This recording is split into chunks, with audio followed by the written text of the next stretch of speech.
Mas. Gimana perasaan ditahan? Siapa lagi Mas yang terlibat Mas? Mas sendiri Mas. Gimana rasanya ditahan? Astagfirullahaladzim. Allahu Akbar. Kejaksaan Agung menetapkan suami artis Sandra Dewi, Harvey Moise, HM, sebagai tersangka dalam kasus dugaan korupsi tata niaga komoditas timah wilayah izin usaha pertambangan, IUP, PT Timah pada Rabu, 27 Maret 2024.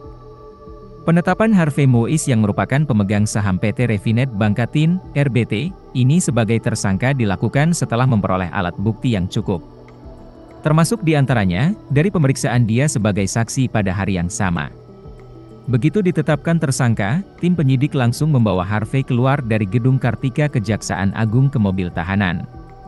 Tampak dia digiring oleh petugas Kejaksaan Agung dengan tangan terborgol dan menggunakan rompi tahanan berwarna pink. Penahanan terhadap Harvey dilakukan di rutan Kejaksaan Agung selama 20 hari ke depan, sesuai ketentuan Kitab Undang-Undang Hukum Acara Pidana, KUHP. Sebagai informasi, dalam perkara ini tim penyidik telah menetapkan 15 tersangka, termasuk perkara pokok dan obstruction of justice, OJ, alias perintangan penyidikan. Dengan demikian, Harvey Moise menjadi tersangka ke-16 dalam perkara ini.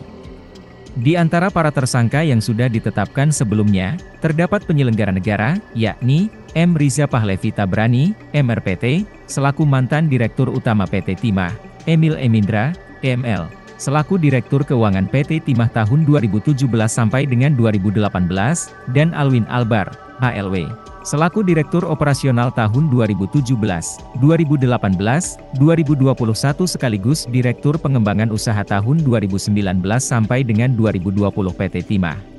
Kemudian selebihnya merupakan pihak swasta, yakni, pemilik CV Venus Inti Perkasa, VIP, Tamron alias Aon, TN, Manajer Operasional CV VIP, Ahmad Albani, AA, Komisaris CV VIP, BAI, Direktur Utama CV VIP, HT alias ASN, General Manager PT Tinindo Internusa, TIN, Rosalina, RL, Direktur Utama PT Sariwiguna Bina Sentosa, SBS, berinisial RI, SG alias AW selaku pengusaha tambang di Pangkal Pinang, MBG selaku pengusaha tambang di Pangkal Pinang, Direktur Utama PT Refinet Bangkatin, RBT, Suparta, SP. Direktur Pengembangan Usaha PT RBT, Reza Andriansyah, RA, dan Manajer PT Quantum Skyline Exchange, Helena Lim. Sedangkan dalam OJ, Kejaksaan Agung telah menetapkan Tony Tamsil alias Ahi, adik Tamron sebagai tersangka.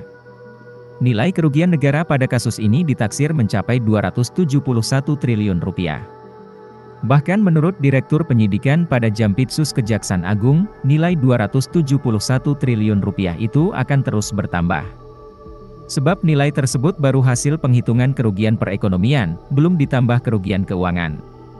Akibat perbuatan yang merugikan negara ini, para tersangka di perkara pokok dijerat pasal 2 ayat 1 dan pasal 3 Jo.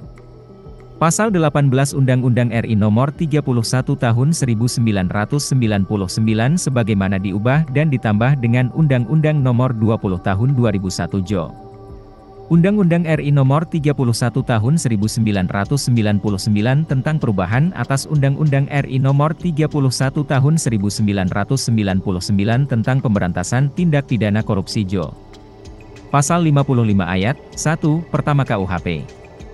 Kemudian tersangka OJ dijerat pasal 21 Undang-Undang Pemberantasan Tindak Pidana Korupsi.